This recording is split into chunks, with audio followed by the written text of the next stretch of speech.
Good morning, good afternoon, good evening. Welcome to Random Crafty Acts. Welcome back. Welcome here. If you haven't been here before, my name is Barb, and we are in the middle of a rather large holiday card donation project. My granddaughter works in a social services type position where she works with the elderly, and one of her clients likes to be able to send a holiday greeting card to everyone in her assisted living situation. And last year I did this and made a card that I left blank on the inside so the women could go ahead and do some decorating with it on the inside and write messages. And so I've decided to do that again this year, and I think we need 60, and we're up to about 43. So one of the things I'm specializing in with this particular video is doing what I call letting the paper do the work. And so that's what we're going to work through. So I'm going to start with the easier one, okay? And so I make A2 size cards. And so with an A2 size card, we take an 8.5 by 11 piece of cardstock and we cut it in half on the landscape side, okay? So that we have a card that is 4 1/4 by 5 1/2, okay? And there, that means I get 2 cards out of each piece of cardstock. This particular cardstock that you see here is referred to as Astro Bright. I don't remember where I got it. I think I've ordered it online, I think probably through Amazon. I think you can also find it maybe at Walmart at one point. It's the color is called Parchment, and I'm not sure how heavy it is, but it's pretty substantial. Okay. All right. So this is for 4 cards. All right. So the next thing I did was I cut my background pieces, okay? And I like to do this, to put this layer on the back so that when I put whatever I'm putting on the inside here, usually a piece of pattern paper and some kind of embellishment, when I put it on here, I've got a little bit of a border around the outside. So I cut 4 of these.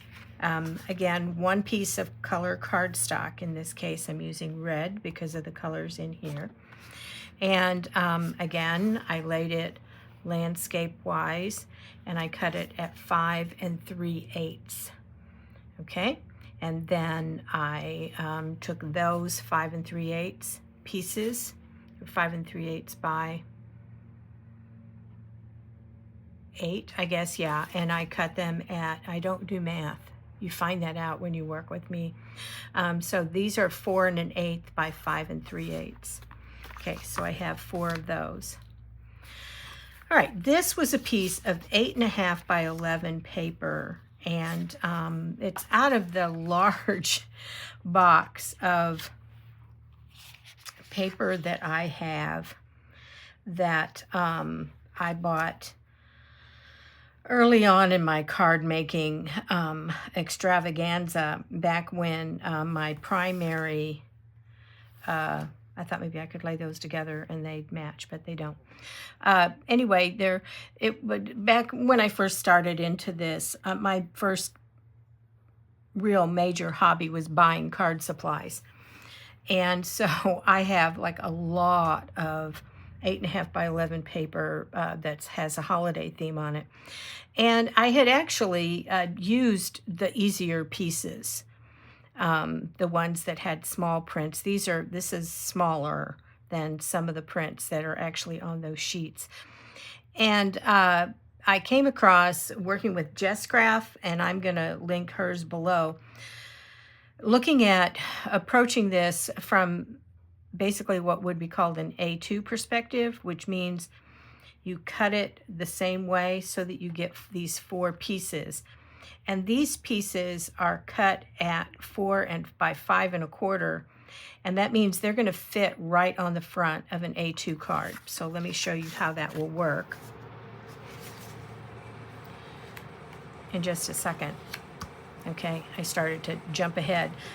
I usually, when I am doing this, I will put all of the embellishments I'm going to use on this and then put it on here, okay, and then put it on there. All right, so as I looked at this, the idea of making the paper do the work, okay, so these are all trees and they're odd and kind of abstract, and they've got some stitching around them, so they look pretty interesting.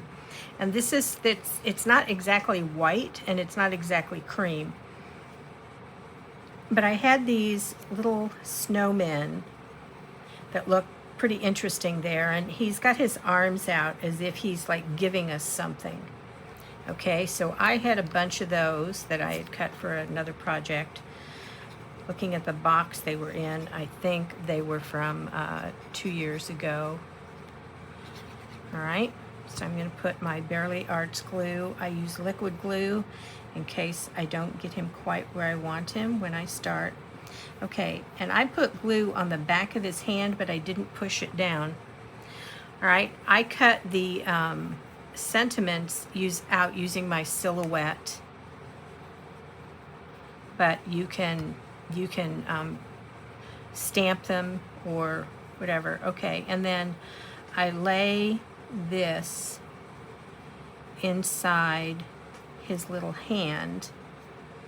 Okay, so it kind of makes like he's handing us, this sentiment, or getting ready to set this sentiment up somewhere. And if I didn't quite, yeah, I got enough glue on it. If I didn't quite get enough glue on it, I use my reversible tweezers, and I can pick that up and put a little more glue underneath it. Okay, then the next thing I do is I put this on top of the 4 1/8 by 5 3/8. All right, there are grids you can use that would do this, but I usually just eyeball it, and I was kind of taught to, and see, this is why I use liquid glue, because if I was using double-sided adhesive, it would have been too late, because as soon as that touches, it sticks. Okay, so I was taught that you kind of line up the 3 pieces, okay, and that's not quite the way I want it. I'm going to add a little bit more glue here.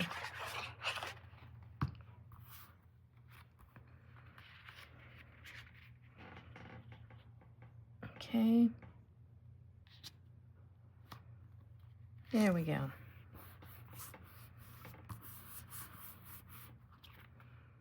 Okay, I may trim the next one down a little bit to see. All right, and then we put the glue on the back of here. We do the same kind of centering here.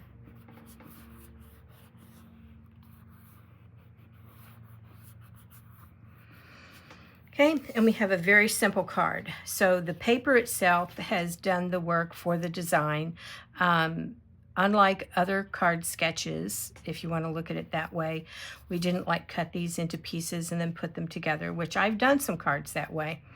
But when you get into these pieces, had I cut them at a diagonal and spread them out, you really start to lose the design in the background.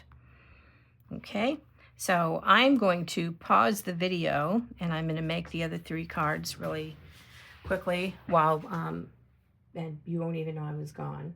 Okay, I was just like talking along like you were following me, only to realize that I'd touched the wrong button and stopped the video. So since I did that card and walked you all the way through it, but you didn't hear me, let me go ahead and do this one. Okay, this is 4 by 5 1/4. All right, again, I took the big 8.5 by 11 sheet and cut it into 4 pieces, keeping in mind that I wanted my image to be up and down this way. Okay, while I had circles and such, I didn't want like little tiny typewriters on here. So I used the style where you just kind of put this strip across. Okay. And then since I have holly in the background here, I had these that again I had cut out with my silhouette. So I put that there. And then I have the sentiments that I have a bunch that I think it was 2 years ago, I did a massive greeting card project for a organization. I mean, I did like 200, I think it was, holiday cards. And so in order to do that and work in, you know, in a mass making capacity, I cut like page after page of these and things like this and the little snowmen. And I'd have them nice and neatly organized in a box. And every holiday season, I've been pulling them out and trying to do a few more.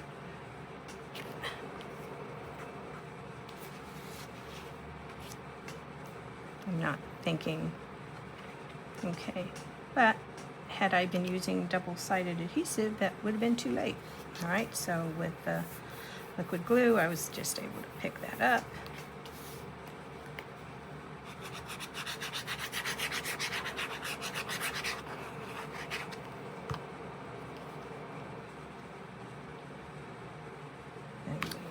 Paste that on there.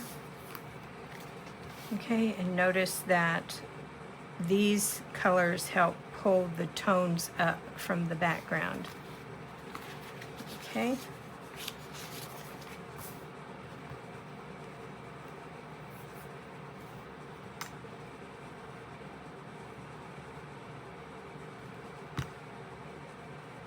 Looks like I pulled this out of my stack. I have got a large, pretty good size stack. I think I originally went through and cut enough stuff to make 20 of these.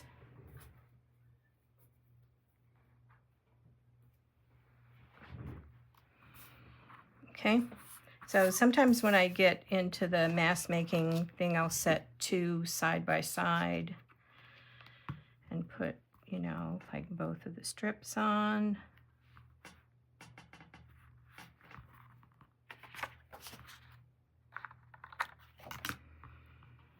And then both of the sentiments on. One of the reasons that people will work with double-sided adhesive is you could set like 10 of these up and put the adhesive on a piece and then work them all through. You can't do that with the glue because the glue will dry. So there are reasons for using double-sided adhesive. It is, in many respects, a personal preference. I use Bearly Arts glue because that's the one I got in the habit of using, and I like it. It dries clear, which is really helpful for me. If you watch a lot of my videos, you'll find out I have a tendency sometimes when I'm talking about it to call it ink. It's not ink. There's nothing inky about it. The color in the very background of this particular piece is actually a really, really, really dark blue, but I didn't have any dark blue. I had some dark blue, but not anywhere near dark enough to set that off. I also tried working with red a couple of times with this, and I didn't really like the way that was coming out either.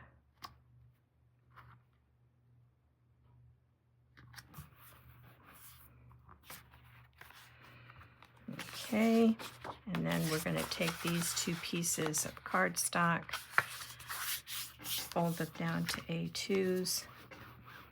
If you haven't subscribed to my channel, I would appreciate it if you would do so.